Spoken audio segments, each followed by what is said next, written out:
مخکې له دې چې ویډیو ته لاړ شو له تاسو څخه هیله کوم چې زموږ یوټیوب چینل سبسکرایب کړئ ځکه چې د فیسبوک پیجونه او لایفونه همیشه ریپورټ کیږي نو د سبسکرایب کولو لپاره به لومړی راشئ دا سره بټن سبسکرایب کلیک کړئ له هغه وروسته به د بیل نشان کلیک کړئ یا د زنګ نشان بیا به آل یا ټول انتخاب کړئ قاری صاحب السلام علیکم. وعلیکم السلام ورحمۃ اللہ وبرکاتہ. مبین صاحب دا څو ورځې زما انټرنیټ کې ستونزه ده، الله دې رحم وکړي. موږ خواته شبکې سره کړې دي مشکلات سره مخ د کوشش وکړه. قاری صاحب د خوست له ښار نه راځه سکه مکهګا نو اراده مې قاری صاحب اجازه ده یو سوال.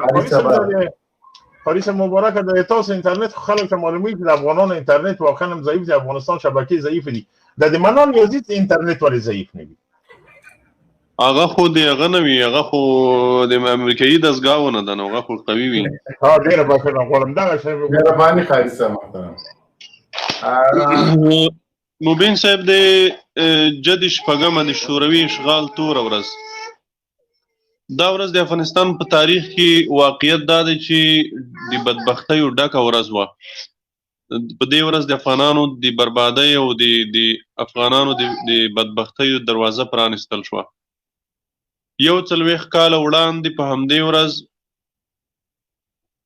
د شوروي فوزونو په افغانستان یرغل وکړو او ببرک کارمل راوستو او د واک په ګدۍ کېناوه.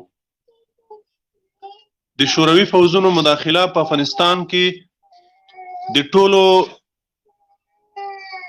ملي اسلامي دینی او غیر دینی ارزښتونو او قوانینو خلاف یرغل و. په ټوله نړۍ کې په استثناء د یو څو هیوادونو ټولې نړۍ د روسي فوزونو تیری په افغانستان یرغل وباله او د افغانانو د یرغل په وړاندې د افغانانو مقاومت برحق مقاومت او جهاد وبللو. په څنګ کې د دوی کمونیستو ملګرو چې همدې روسي اشغال ته زمینه سازي کړې وه، هغوی د کمونیزم د مفکورې د پلي کولو دپاره د افغانانو په کورونو چاپې شپني عملیات، بمبارونه، وحشتونه، ظلمونه پیل کړل. ملت مجبوره شو، ملت بل لار نه درلوده پرته له دې نه چې وسله راواخلي او د دې روسي یرغلګرو په مقابل کې خپل جهاد پیل کړي. په داسې حال کې چې د روسانو د ټانګونو، د روسانو د ماډرنو وسلو او د هغې وخت تجهیزاتو په وړاندې د افغانانو په لاس کې یوازې موږ خواته مبین صاحب بوډای توپک ویتلی کېدل. نه پوهېږم چې تاسو به څه ورته ویل. بوډای توپک وي سره او د مجاهدینو سره، هغه به هم د ډېرو کمو خلکو سره وي سره و، هغه هم ټولو مجاهدینو نه لرلو.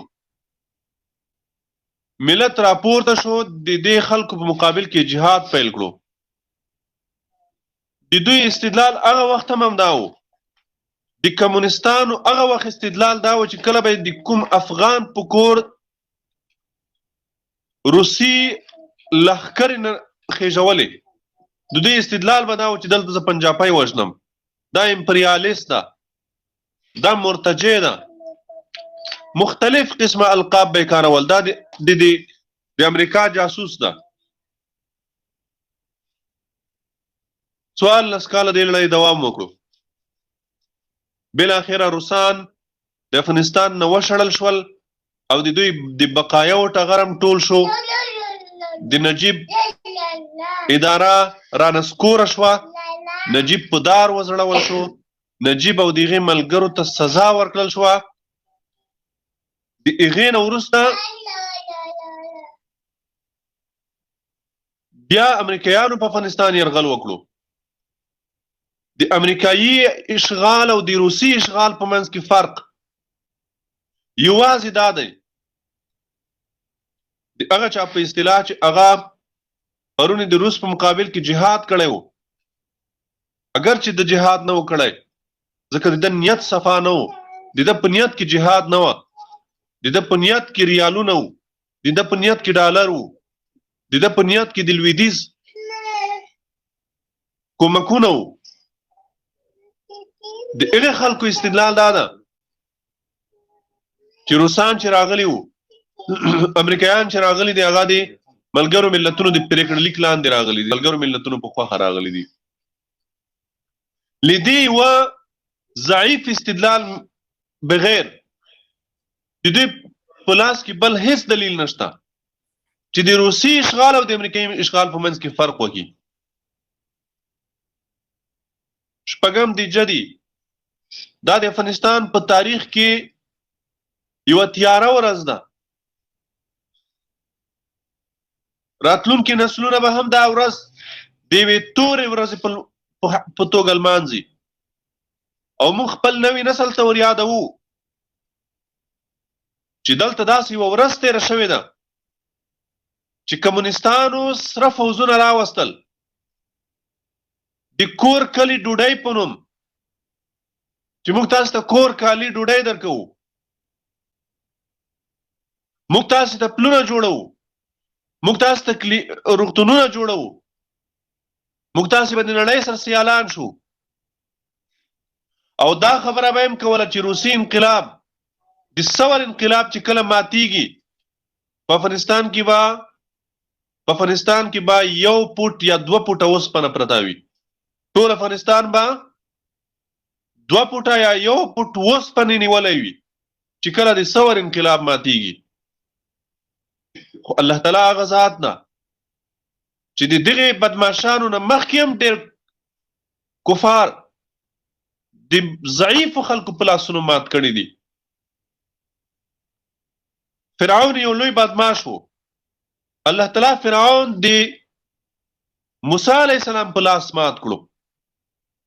موسی علیه السلام ته به دوی ډېر په سپکه کتل، بني اسرائیلو ته به دوی ډېر په سپکه کتل، خو الله هغه لوی بدماش د موسی علیه السلام په لاس مات کړو.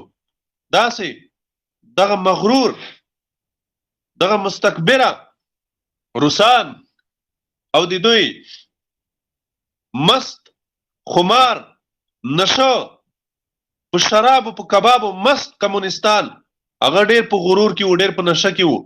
الله تعالی د دې مظلوم بیچاره ولس په لاس مات کړل. د امریکایي اشغال او د روسي اشغال په منځ کې فرق نشته. یوازې فرق دا ده چې روسان یوازې و د افغانستان د اشغال دپاره، امریکایانو د افغانستان د اشغال دپاره د ځان سره ناټو هم راوسته، نور هیوادونه هم راټول کړل او په افغانستان یرغل وکړو. خو هغه وحشتونه، هغه ظلمونه چې اشغالګرو امریکایانو او د دوی ملیشو وکول هغه په تیر کې روسانو نه دي کړي. افغانان به لکه څنګه چې د روسي اشغال ورځ د یوې تورې ورځې په توګه لمانځي، همداسې به د امریکایي اشغال ورځ هم د یوې تورې ورځې په توګه لمانځي.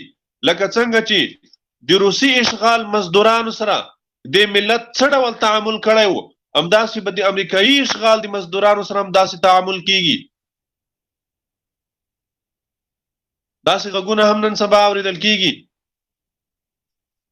چې د امریکایانو د وتلو نه وروسته، د اشغال د خاتمې نه وروسته بیا هم ځینې کسان د جنګ او د مقاومت خبرې کوي. خو موږ دوی ته وایو چې تاسې اوس هغه خلک نه یې پاتې چې د روسانو د وتلو نه وروسته تاسې کوم نوم لرلو. د روسانو د وتلو نه وروسته، د روسانو د ماتې نه وروسته تاسې مجاهدین بلل کېدئ، خو د اشغالګرو امریکایانو د تېښتې نه وروسته تاسې اوس غلامان بلل کېږئ، تاسې ګوډاګیان بلل کېږئ، تاسې په دې ملت کې ډېر پست او ذلیل انسانان بلل کېږئ. دا د امریکایانو زور ده، دا د امریکایي ټانک، د امریکایي تیارې زور ده چې تاسې په دې ملت واکمنان یې. که د امریکایانو د ټانک او د توپ سیوری ستاسې له سرونو لرې شوه، دا ملت به ستاسې غوښې وخوري، دا ملت به ستاسې وینې وچښي. طالب به در پرېږم نه دی، د طالب لاس به در رسېدلی هم نه وي. په دا کوڅو کلیو کې به ولس در پسې راووځي، په سوټیو به ککارۍ ماتې کي. طالب به خبر نه وي دوی به ستاسې غوښې خوړلې وي، طالب به خبر نه وي دوی به ستاسې وینې شیخلي وي. مبین صاحب مهرباني وکړئ. قدرمن شیخ قاري صاحب الله پاک مو عزت که هیوادمل په نوم نور د